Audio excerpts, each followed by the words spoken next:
Hello મિત્રો, હેલી એજ્યુકેશનમાં આપ બધાનું સ્વાગત છે અને ફાઇનલી ડીએલએડ પીટીસી 2026-27ની ઓફિશિયલ જાહેરાત આવી ગઈ છે. બરાબર, જાહેરાત મુજબ જોવા જઈએ તો જાહેરાતમાં અરજી 24/6/2026ને સવારે 10 કલાકથી શરૂ થશે. અરજી કરવાની જે છેલ્લી તારીખ છે એ છેલ્લી તારીખ છે 5/7/2026 રાત્રિના 12 કલાક સુધી તમે અરજી કરી શકો છો. એટલે તમારી જોડે એક અરજી કરવાની જે તારીખ છે એ 24/6 છે અને લાસ્ટ તારીખ છે 5/7 છે. તો વહેલી તકે મિત્રો ફોર્મ ભરી દેજો. હવે મનમાં પ્રશ્ન થશે કે આ અરજી ક્યાં કરવી, તો તમે ગૂગલમાં જઈને ptc.dpgujarat.in સર્ચ કરશો અને જે સાઇટ આવશે ત્યાંથી તમે ફોર્મ ફિલઅપ કરી શકો છો, ત્યાંથી અરજી કરી શકો છો. બીજું કે તમે dpgujarat.in પરથી પણ તમે આ સાઇટ ઉપર પહોંચી શકો છો. મિત્રો, સાથે સાથે આપણે પ્રવેશની લાયકાતની વાત કરીએ કે ભાઈ આના માટે લાયકાત શું હોવી જોઈએ. ડીએલએડમાં એડમિશન લેવું છે તો એની લાયકાત શું હોવી જોઈએ? તો લાયકાત માટે મિત્રો 12 પાસ, જેમાં સામાન્ય પ્રવાહ, વિજ્ઞાન પ્રવાહ, ઉત્તર બુનિયાદી કે વ્યવસાયલક્ષી પાસ કરેલું હોવું જોઈએ. ડિપ્લોમા અને આરટીઆઈ વાળા પણ વિદ્યાર્થીઓ અરજી કરી શકે છે, પરંતુ એની એક કન્ડિશન છે કે આ વિદ્યાર્થીઓ પાસે GSH/SEBનું સમકક્ષતાવાળું સર્ટિફિકેટ હોવું જોઈએ અને તેમને અંગ્રેજી વિષય સાથે પાસ કરેલું હોવું જોઈએ. જો આ લાયકાત ધરાવતા હોય તો તે પણ શું કરી શકે છે? ફોર્મ ભરી શકે છે. હવે વાત કરીએ કે ભાઈ લઘુત્તમ લાયકાત શું છે. લાયકાત હોવી જોઈએ, કઈ લાયકાત પરથી તમે ફોર્મ ભરવાના છે? તો એના માટે તમારે, જો તમે જનરલ કેટેગરીમાં આવતા હોય તો તમારે 12માં 50% હોવા જોઈએ અને જો તમે અનામત વર્ગમાં આવતા હોય એટલે કે SC, ST, OBC, EWS હોય તો તમારે ઓછામાં ઓછા 45% ગુણ જોઈએ. મિત્રો, હવે આગળ વાત કરીએ કે ભાઈ ઉંમર મર્યાદા શું માંગી છે. તો ઉંમર મર્યાદાની વાત કરીએ તો ભાઈ ઉંમર મર્યાદા 1/7/2026ના રોજ ગણવામાં આવશે.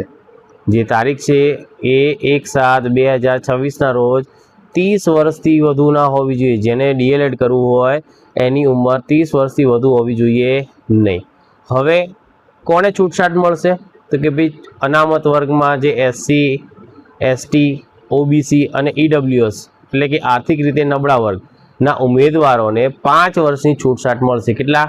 5 વર્ષની, એટલે કે 30 + 5 એટલે એ લોકો 35 વર્ષ સુધી પીટીસી કરી શકે છે કે પીટીસી કે ડીએલએડ કરી શકે છે.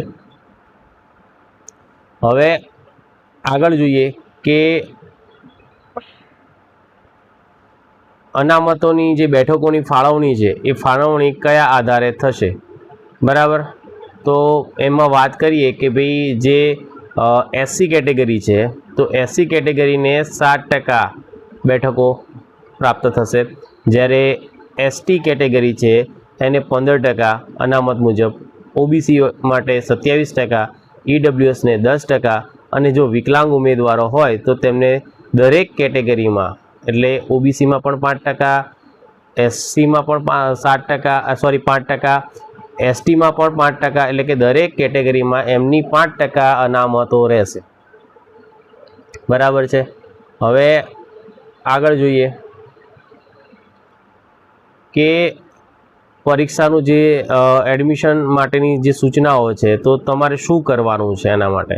તો કે ભાઈ અરજી જે તમે કરો છો, બરાબર, એની હાર્ડ કોપી અને તમામ જે અસલ પુરાવા છે એ તમારે જે નક્કી કરેલ સ્વીકાર કેન્દ્ર છે ત્યાં જમા કરાવવાના રહેશે અને જમા કરાવીને પહોંચ મેળવવાની રહેશે. અને આની જે સ્વીકાર કેન્દ્રોની યાદી છે એ તમને dpgujarat.in ઉપર તમને આપી દેવામાં આવી છે.